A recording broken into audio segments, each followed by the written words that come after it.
Mainit-init na balita ang hatid sa atin mula sa Bangkok, Thailand na palaban ng ating pambatong si Grandmaster Daniel Quezon kontra kay Grandmaster Timur Gariev, ang may hawak ng record na may pinakamaraming nasaymol sa pamamagitan ng blindfolded chess. Walang mata pero ang daming nasaymol. Siya pa rin ang may Guinness Book of Record noon.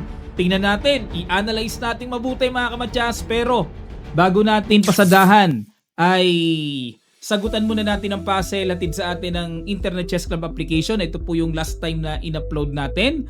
Congratulations po. Maraming salamat sa mga nakakita ng matinding bira. Bishop takes knight. At susundan pa ng check dun sa H5. Double hanggang sa makuha ang bishop sa C5. Ayun. Lipad ang bishop sa C5. Ika nga. Maraming sumagot niyan. Maraming salamat po mga kaibigan sa palagi nyo pong pagbibigay ng suporta dito sa application na to. Napakaganda naman pang puzzle-puzzle, no? At gamitin nyo na po pang training. Download yours now at free lang po ang pag-download nito sa Play Store at App Store. Free lang ang paggawa ng account nito. Magagamit nyo na po pang training. Ayun. Okay. Pasadahan na natin ito. White dito ang ating pambatong si Denden at Gariev. Black tumira ng E4. Sinalubong ni Gariev ng Sicilian. Knight F3, Knight C6. At nag-D4. Okay, pinasok po ang main line. Open Sicilian. At nag-Queen B6. Ang tumitira nito sa atin, shout out kay National Master Suelo. Ayan, naalala ko siya. Nasa Cambodia ngayon, nagtuturo, coach siya doon. Si Master Suelo po, mahilig tumira nito, Queen B6. Ayan, shout out sa mga nakakakilala kay Coach Suelo. Naalala ko, lagi siyang tumitira niyan dito dati sa Pilipinas, Knight B3. Pagtira ng Knight B3, iwas. Kasi ang idea ng Queen B6 talagang i-invite na kainin Kaso pag kinain po, di po ng pangkakain lalabas ang bishop. So iwas lang, tapos magbi-bishop E3, tetempohan ng atake ang queen. Knight F6, Knight C3 develop, at nag-E6, ayan, para papakawalan na po ang bishop. Bishop E3, Queen C7, at nag-A3 para pigilan ang paparating na Bishop B4. Dahil nakakailang po yan once na ma-reach ng dark square bishop ang B4 square, merong paparating na knight takes pawn, no? May nakakailang. So yung A3 ay para ma-prevent yan. At nag-A6, ganun din naman, para walang lundag-lundag ng knight mamaya na pwedeng maka-istorbo sa queen. At nag-F4. Ayun, ang plano po ng ating pambato ay mag-E5, no? Atakihin ng knight para ipitin, D6 para protection na ng E5 square. So very logical po na ginagawa talaga yun ng black. Nag-G4 po! Ay talaga, oo! By the way, ito po ay nasa long game na standard. Napakarami po kasing time control na bakbakan doon. May blitz, ang nag-champion si Arca. Sa rapid po ang nag-champion, pambato pa rin natin si National Master Velarde, no, ng Cebu.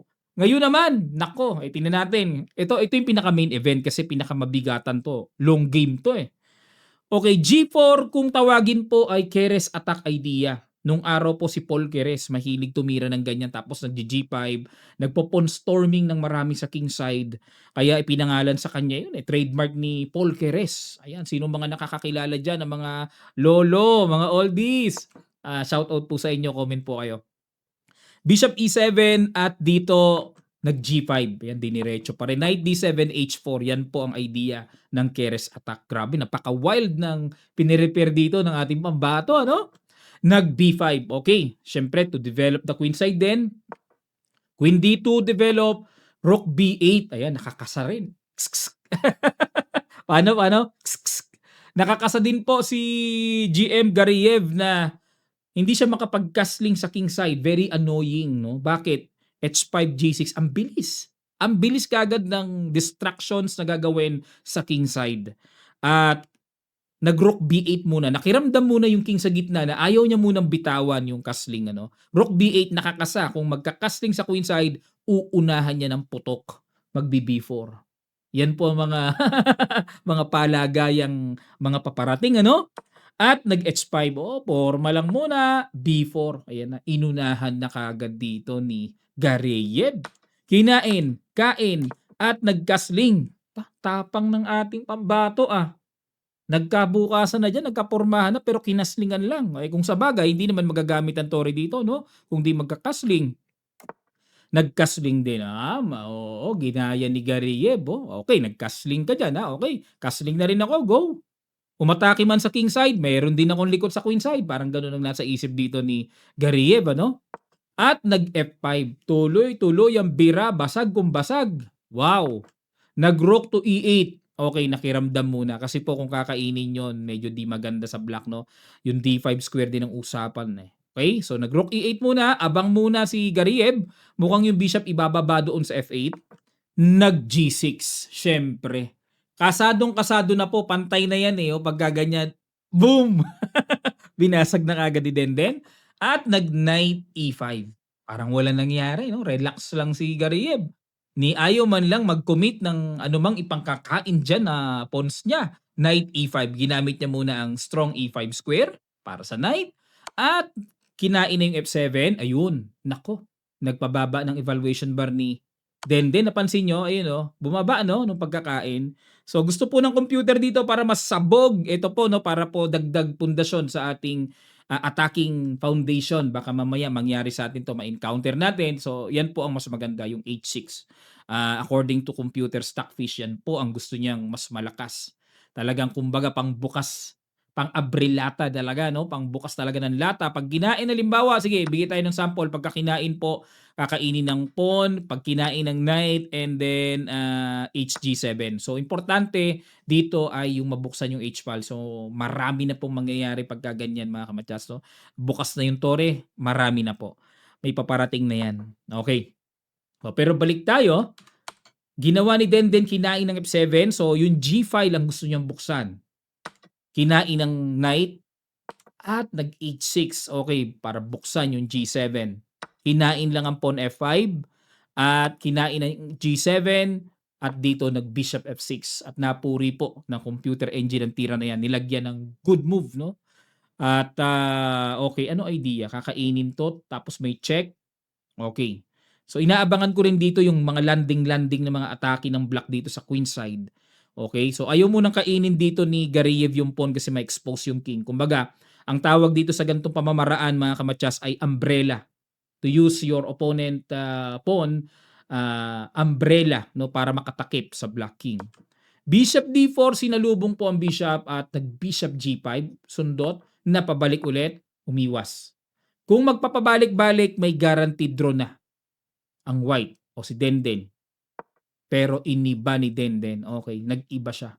Inatake niya ang pawn H7. Tuloy ang laban. Nag-H6 lang muna. Okay, pag kinain, medyo magulo talaga. Napaka-wild ang laban talaga. Ganda. H6. Binishop D4 ulit. Okay. Okay. Silipin lang natin ha mga kamatyas. Baka kasi ano eh. O sige, pag kinain kasi yung pawn H6, ang gulo talaga eh. May kain dun kasi. Pagka kinain dito, may queen takes C3. Na yung bishop, oo, nakain nga pero barado pa rin ng H-file. Mangyari, mauuna pa dito ang black na makabulabog, makagulo. O yan, nakaporma na yung nakaporma, no? So, baka madelikado. Kaya ginawa ni Denden, talagang sinisecure niya na yung bishop, huwag makagulo, lalo na sa kapakanan ng white king. Bishop D4 ang ginawa niya. Rook E5, wow! Tinakpan talaga ng tore. Pagka kinain, bishop takes, may atake sa queen, may atake sa knight. Grabe, no? Talagang gusto ni Gariev ma-maintain ang kanyang dark square bishop at nag-rook G1. Okay, maintain lang yung pawn G7. Bishop E6, tingnan nyo po. Grabe. What a wild championship. Ang galing. Gusto ko tong grabe. May pressure, ramdam ano? Oh, parang may nakikita na ako sacrifice dito, sabay kain yung knight. Rook G6. Inatake ang bishop. Check. Kinain lang po. Pag kinain kasi may kain doon. Pag kinain ng knight, may kain doon, kitang-kita. Tapos may mga check-check, gulo-gulo doon, ano? Kinain ng pawn. So, walang check po, ha? May knight na nagbabantay. Grabe! Hot and spicy. Ang ganda ng position. At dito, kinain na ang tore. Kinain din ng pawn. O kasi kung knight po, maa-allow yung check dun, eh, kaya yung knight ay panatilihing nandiyan 'no, to maintain the, protection. At dito, grabe, saludo tayo kay GM Denden. Nakita po ni GM Denden ang bitaw ng excellent shot, excellent move. Sige po, bigay ko sa inyo pang-puzzle, 'di ko na talaga matitiis 'to. Pang-puzzle talaga. Sa ilang sandali lang, ano kaya yon? Guess niyo po. Start.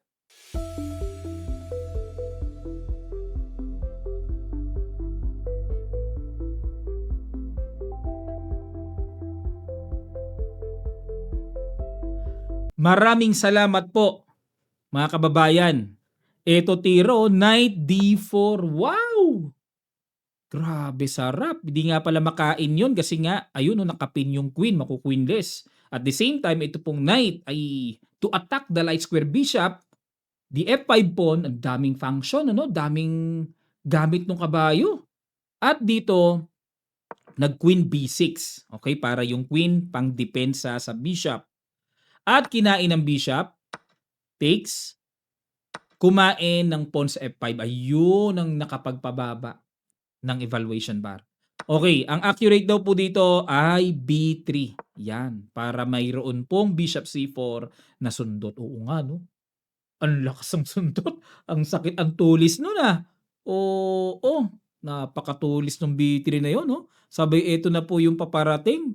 Baka nga mamaya mag rook C8, ibigay na lang yung torre sa bishop sa tindi ng tulis niyan eh. Oo nga.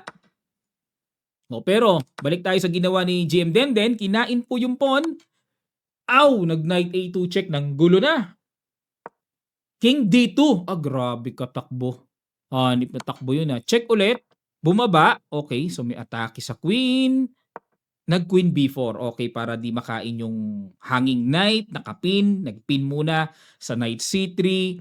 At nag F6. Ayun po. So, itong F6, para talagang masimento yung G7, sementado na. Yan, sabihin ko sana, samentado na. Sementado na po yung G7. Hanggang dulo, di kinain talaga ni Gariev. Natakot siya eh. Baka ma-expose yung Black King pag kinain niya eh. So, yun nga lang, pag F6, ay paano ngayon yan? Kinain yung knight, kinain, kain, queen D2. Ayun, malakas na loob dito ni GM Denden. Okay, sige, queen to queen. Nag-queen C6, umayaw. O kasi talagang pag nakipag-queen to queen kasi imagine niyo followed with bishop C4, ay naku, pag na-achieve yung position na yon, tapos rook D7, totally deadly, no? Kaya nag-queen C6 lang dito. Pero teka muna, no, mga kaibigan, may panggulo dito ah. Tingnan muna natin to. Check natin to. Queen G3 check. Paano kung gumanon? Queen F2. Paano kung gumanon ulit? Check ulit. Ay, oh! Kasi dito may ganun eh. Ay, anytime pala may tabla na, may guaranteed draw na pala rin dito si Timur Gariev. Oo, lumalabas. Siya pala ang nagpilit pa. Oo, nag-play on siya para kuhanin ang pawn sa F6 and then may queen E4 check, may mga ganon.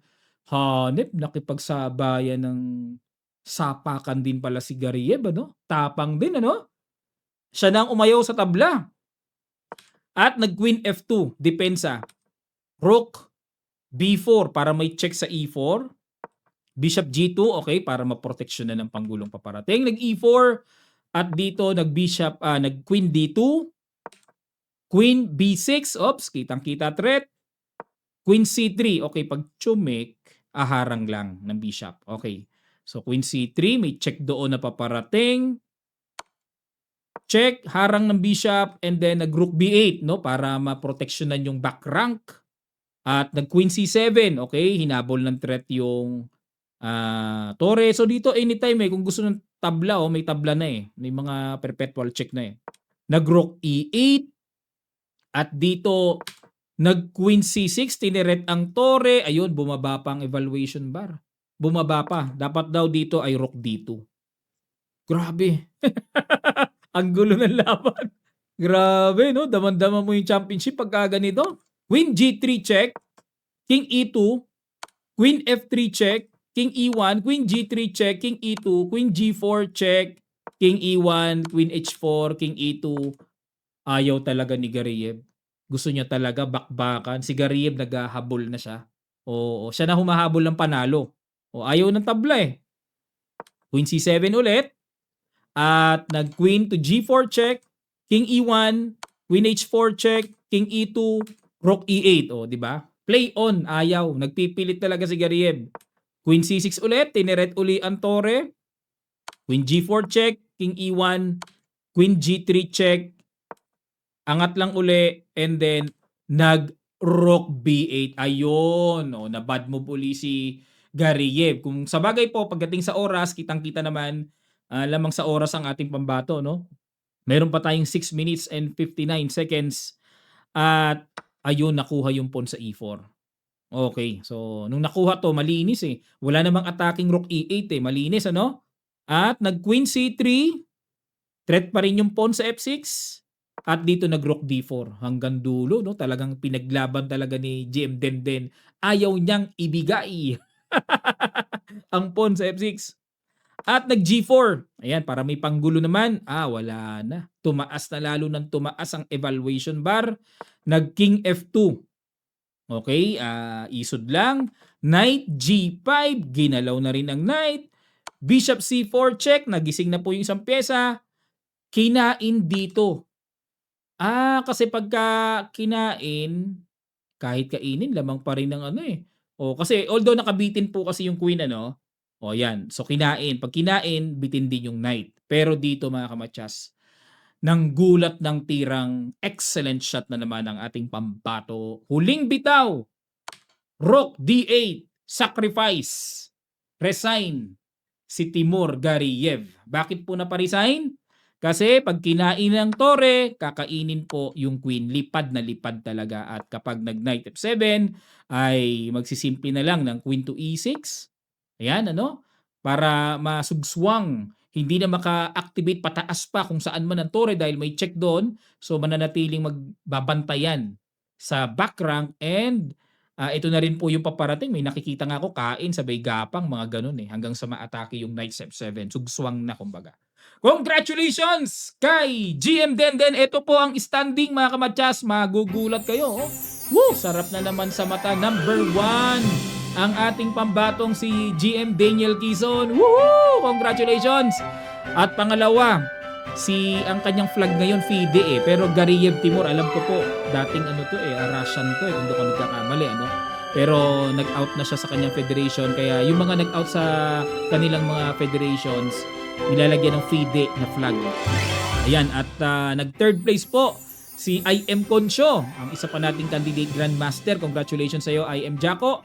And then, fourth place naman si IM Grigoriev Lia. And then, FIDE Master Nuri Ali Kain, fifth place. Galing ng mga kababayan natin. Mga nasa top. National Master Bernardo Dari, congratulations. Ayan, mga pumasok po sa top 10 na Pinoy natin. Kasama nila National Master and CM Labog John Clifford. And si National Master Velarde Jeris John. Taga Cebu po yan.